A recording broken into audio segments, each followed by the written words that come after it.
I am not sure what happened with that last video. I am sorry. But when we talk about the vaporization and condensation, we really need to think about big picture.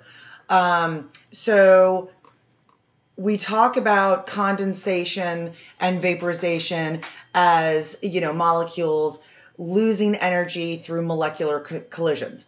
All that means is, let's say I had, hold on, let me get that going again. Let's say I had a beaker, my beautiful beaker, and here's my liquid. And let's just pretend it was in a closed, I don't know, some sort of closed enclosure, okay? So nothing can escape the box. When these vapors come out and they're in my box, every time they hit another molecule or another vapor molecule, they are going to lose energy. Because they're losing energy, some of them will just drop right back in to the liquid. They won't have enough energy to stay out as a vapor. That's just kind of big picture. Also, some of them may come together and make a larger molecule and stick together. We see that, now granted this isn't vapor, this is liquid, but again, when you go through a car wash or if it's raining, you'll see water droplets on your windshield coming down and joining up with other water molecules to make a larger puddle, if you will, on your windshield. I know you've seen that. Water vapor or liquid vapors can do the same thing. So heat of vaporization simply is just like what it sounds. The heat necessary to vaporize 1 mole, my face is covering the word mole, 1 mole of the liquid is what heat of vaporization is. So how much heat energy does it take to vaporize 1 mole of whatever liquid it is? And much like density or specific heat or melting point, boiling point, they are constants, but they are constants per a very specific compound. So like water's heat of vaporization is always 40.7. Rubbing alcohol is always 39.9. However, they're different from each other. They're the same for every molecule of water and every molecule of rubbing alcohol. Heat of vaporization, again, always endothermic, so always a positive delta H.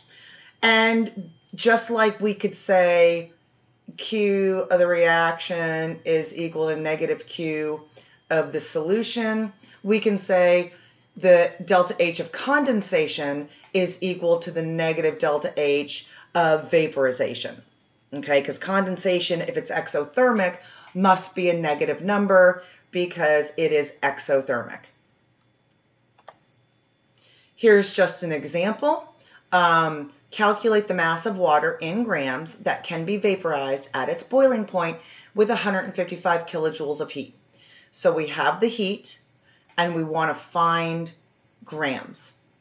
So all we do is we look at this and we say, okay, here are my kilojoules. And remember, it's heat or energy per mole. So it's understood that this is per mole. So 155 kilojoules multiplied by the delta H, which is a vaporization, which is just found on a chart. You don't have to memorize these. They will always be given to you. To convert to moles of water, so kilojoules gets canceled. Then we are just going to use the molar mass of water to convert it to grams, because our relationship between moles and grams, we use molar mass for. Do the math, and if we had 155 kilojoules of heat, then we could vaporize 68.6 grams of water. This is where we come up. This also has to do with vapor pressure. Dynamic equilibrium. All that means, when we talk about equilibrium, and this is a very important takeaway for you for Gen Chem 2. Equilibrium, by definition, is when the rate of one is equal to the rate of the other. That doesn't mean concentration. That doesn't mean amount. It doesn't mean things. It means the rates are equal.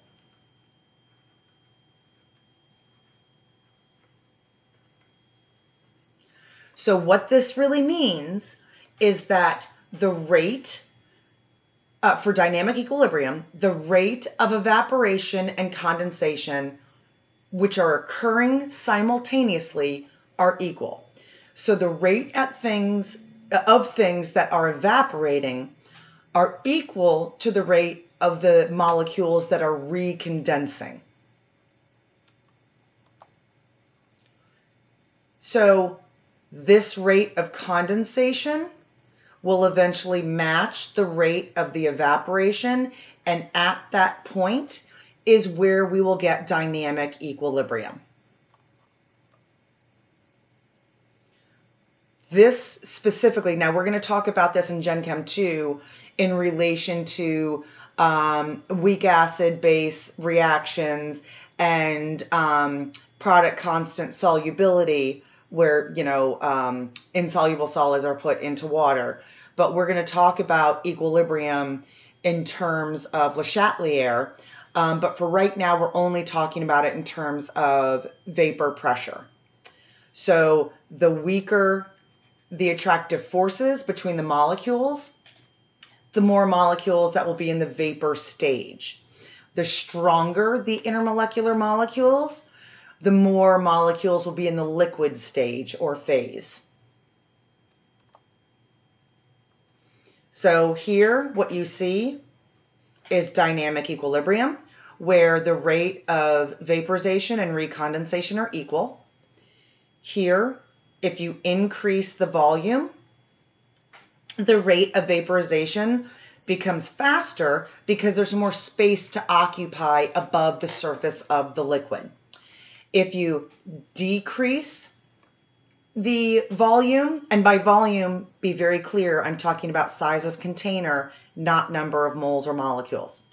If I decrease the container size, then vaporization decreases because there's less space up here for the vapor molecules to stay. They're so close to that surface of the liquid that they'll often just bloop, right back into the liquid.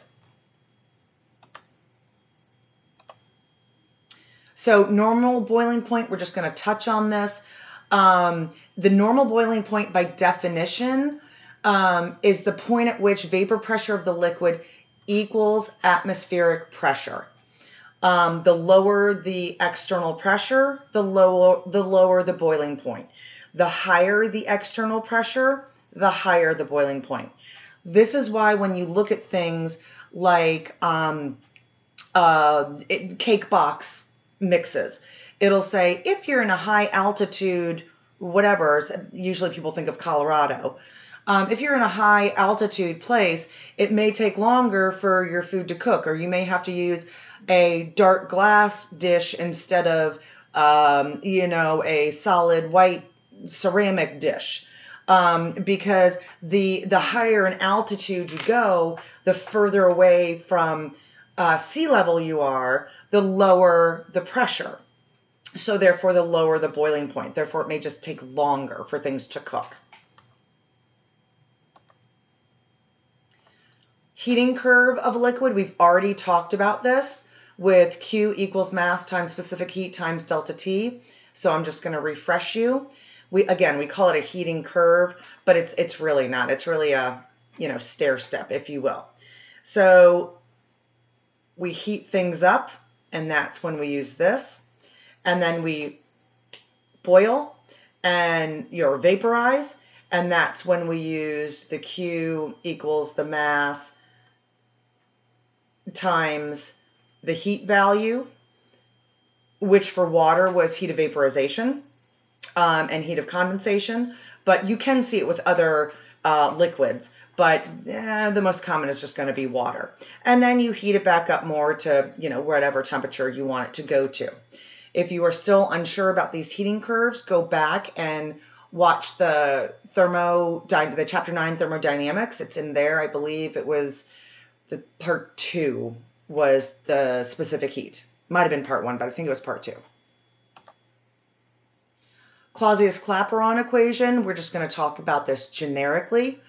All it is a way to chart the natural log of pressure versus the inverse temperature.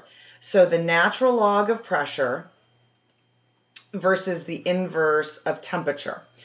And when we can get many values, point values, just like any other chart, we get a much more accurate graph. But sometimes we only have a beginning and an ending point.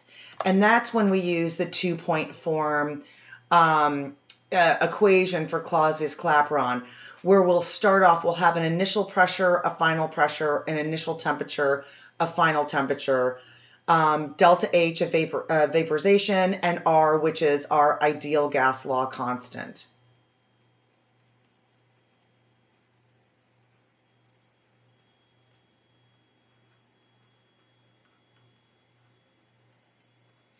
So given that that's a constant, this, depending on what the liquid is, will be a constant, and it'll just be given to you, or you'd have to just, for the purposes of the mini quizzes, just look it up on a chart. But I think most of them give you the actual value. But sometimes you'll be given a pressure and 2 temperatures, sometimes 2 pressures, 1 temperature, and you're just solving for the other. Excuse me. Oh, takeaway. Remember, vapor pressure at the normal boiling point is going to be one of these 3 units because it's at atmospheric pressure, and at 1 atm equals both 760 millimeters mercury and 760 torr. These are just both units of pressure. Here's an example that you can go through. I won't ever give you something like this because most of it requires you to do stuff on an Excel spreadsheet, and so you really won't see that. But if I gave you, for example, 2 pressures and 1 temperature and the delta H of vaporization, I would expect you to be able to find the second temperature as an example. But I won't ever require you on a test or a mini quiz to go through plug and chug on Excel. But I do recommend just kind of playing around with this just to see how this works to get that straight line. So this is going to end part 2.